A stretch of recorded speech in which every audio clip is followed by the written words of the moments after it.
La semana anterior habíamos visto el ejemplo de Abraham saliendo de su tierra y les decíamos que Abraham, con 75 años, recordó que debía cumplir algo que le había prometido el Señor.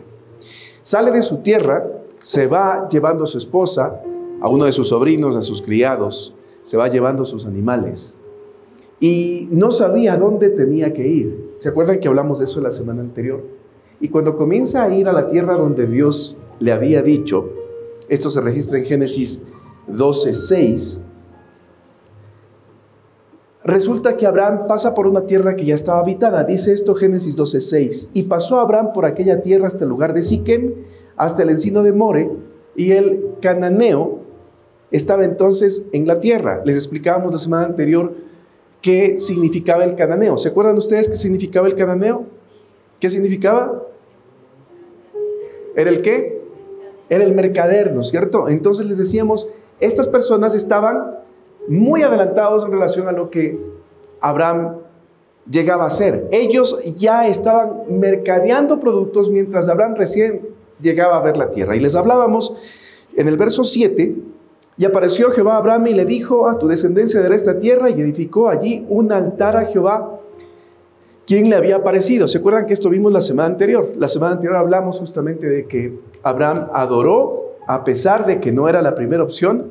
Abraham adoró, a pesar de que estaba en desventaja. Abraham adoró, aunque sabía que quizás él estaba muy atrás de lo que ya las otras personas estaban. Pero el relato continúa con la vida de Abraham y dice lo siguiente, el verso 8, ponga atención a lo siguiente. Luego se pasó de allí a un monte al oriente de Betel y plantó su tienda, teniendo a Betel al occidente y Jai al oriente. Y edificó allí un altar a Jehová e invocó el nombre de Jehová. Si usted lee esto así rapidito, usted lo va a tomar como, ya pasó por un lado y se fue nada más, ¿no es cierto? No nos habla mucho este tema, pero quiero que lo vayamos meditando y lo vayamos estudiando a poquito, ¿sí? El verso 8 dice, ¿luego de qué? ¿Qué es lo que terminó de hacer Abraham antes de seguir? ¿Qué hizo antes? ¿Qué hizo antes? Levantó un altar y adoró, ¿no es cierto? Mire, cuando usted adora al Señor, cuando usted entrega su vida delante del Señor, en la presencia de Él, llega un punto donde usted tiene que levantarse y seguir. ¿Y qué le pasa a Abraham? Luego se pasó de allí al oriente de Betel. Betel es la ciudad que es conocida como la ciudad de la luz o también como la casa de Dios. Cuando estamos nosotros adorando en la presencia del Señor, muchas veces terminan estos tiempos y salimos todavía con la nube, ¿no? Y cruzamos esa puerta y todavía estamos como, gracias Señor, pero resulta que más adelante nos encontramos con una realidad. Dice, y plantó su tienda teniendo a Betel al occidente. ¿Y qué dice la otra parte? Y Jai significa la ciudad de las ruinas o las ruinas. Miren, muchas veces nosotros cuando estamos adorando salimos de la presencia del Señor y todavía la casa de Dios nos va siguiendo. Pero cuando llegamos a nuestra casa, a nuestra realidad, cuando nos despertamos mañana, resulta que nos enfrentamos a la cruda, triste y dura realidad. El texto me dice que Abraham se quedó entre la casa de Dios y la ciudad de las ruinas. ¿Cuántos de nosotros en la vida cotidiana, en la vida común, nos encontramos así? Muchas veces nos encontramos entre la bendición y la escasez, entre la presencia del Señor y dejarme llevar por mi coraje. ¿Cuántos de nosotros llegamos a tener este punto en donde la victoria está así de cerquita, pero también la derrota está así de cerquita? Miren, cuando vivimos en un mundo real, podemos terminar estos tiempos de adoración, cruzar por esa puerta y encontrarnos con la ciudad de las ruinas. Porque no sé si usted, pero yo vivo en un mundo real en donde tengo que cumplir con obligaciones, en donde tengo que responder por cosas, en donde tengo que hacer varias cosas que quizás no siento, pero son mi obligación. Yo vivo en un mundo real en donde muchas veces los problemas no es que los busco, sino que a veces hasta me persiguen.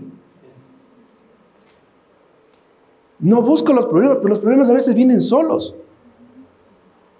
Yo vivo en un mundo en donde quizás ni siquiera conozco una persona que no le he sabido caer. Y por más cristianos que seamos, y por más que estemos buscando la presencia del Señor, siempre nos encontramos enfrentados con la presencia del Señor y con las ruinas de la realidad. Mire, el ejemplo que a mí me deja justamente Abraham tiene que ver con dos cosas importantes.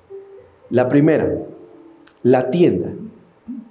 La tienda es el lugar en donde estaba su familia, sus posesiones, sus animales, donde estaba su vida. ¿Qué hizo Abraham con la tienda? Dice, luego se pasó de allí a un monte al oriente de Betel. ¿Y qué hizo?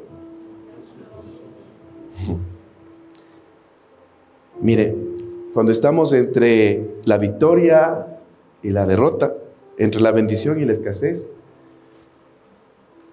a veces es mejor hacer un alto y no dejarnos ir ni totalmente al... Yo sé que el Señor hará y vivir en un mundo que quizás es de mucha fe, pero no es tan real. Ni tampoco irnos al otro extremo, en donde todo es gris, en donde nada sirve, en donde nada vale, en donde Dios me ha abandonado, donde yo solito tengo que salir. A veces es necesario hacer como Abraham y quedarme entre los dos. Pero la segunda cosa que me llama la atención y la enseñanza que me deja Abraham es que no se quede en la mitad de los dos. Dice el texto, y edificó allí, ¿qué cosa? Pero no había adorado hace un ratito. No había hecho un altar hace un ratito. Y resulta que en el siguiente verso pasa entre la bendición y la escasez y resulta que se para en la mitad y vuelve a levantar un altar. Y les había dicho la semana anterior que les iba a hablar un poquito más acerca de qué es esto del altar. Porque escuchamos así como altar y no nos suena mucho, no nos pega mucho. En la época que estamos hablando, el altar se constituía más o menos como ese gráfico. Había que poner un montón de piedras. ¿Por qué? Porque se intentaba levantar una especie de un monumento para que cualquier persona que pase por ese lugar pueda ver que alguien allí hizo una promesa con Dios, adoró al Señor e hizo una promesa con Él. Le pregunto algo. ¿Hay algún momento en su vida en que usted le hizo una promesa a Dios? ¿Hay algún momento en su vida en donde usted derramó tanto su ser delante del Señor y le dijo, mira Señor, yo voy a proceder así, voy a hacer así? Lo que está más fresco, lo que está más reciente, los muchachos que se fueron al encuentro, levanten la mano, ¿cuántos se fueron al encuentro los chicos? Ustedes levantaron un altar. Ustedes dejaron un hito. Ustedes dejaron un punto de referencia en donde la gente que pase por donde ustedes pasaron van a decir, aquí alguien adoró al Señor. En ese tiempo se levantaban las piedras así de altas y sobre la piedra se ponía aceite. Y sobre el aceite se ponía un animal, un sacrificio. Y ese sacrificio era bañado en aceite y era encendido. Esa era una señal de que estaban haciendo un pacto con Dios. Era lo que pasaba en ese tiempo. Hablamos de miles de años atrás. No les digo que debemos hacer exactamente lo mismo. No es la idea.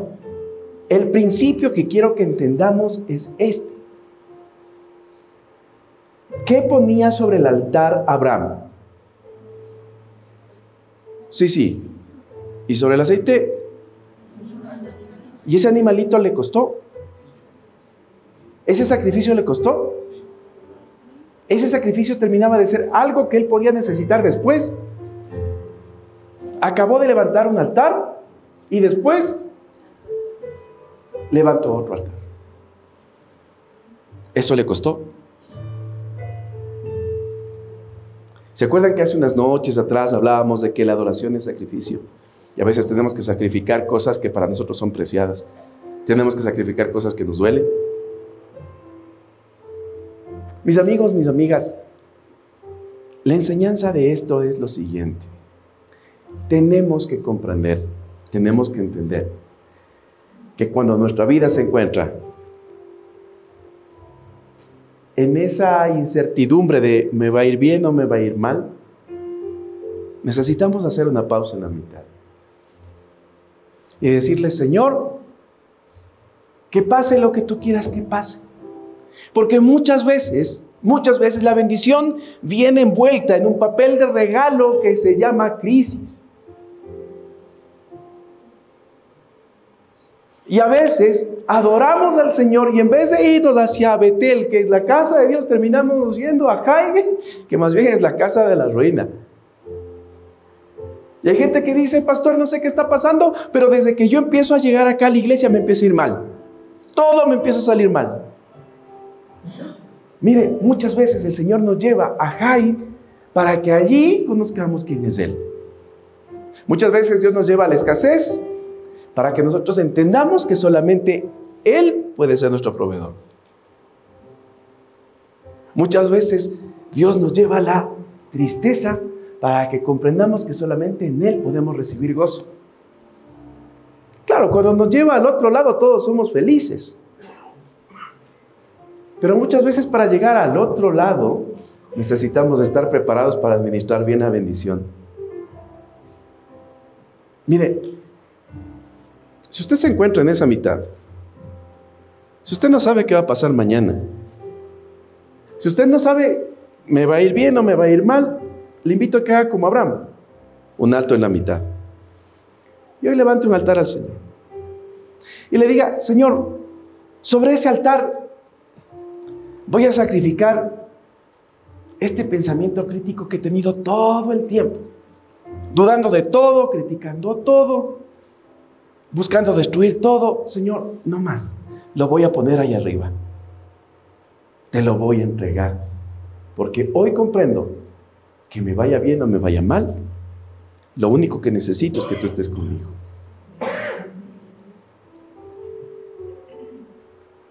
Muchas veces el Señor permite las crisis para que usted y yo entendamos que lo único que necesitamos es estar tomados de su mano. Por eso esta noche le pregunto: ¿qué le preocupa de la situación que está viviendo? Si el Señor le lleva a Betel, a la casa de Él, genial, lindo. Pero si el Señor le lleva al otro lado, a la que usted está temiendo, hoy tenga la certeza de que el Señor le mostrará su poder también si le lleva allá. ¿Qué necesitamos? Simplemente levantar un altar y adorar y decirle: Señor, dejo en tus manos. Póngase de pie.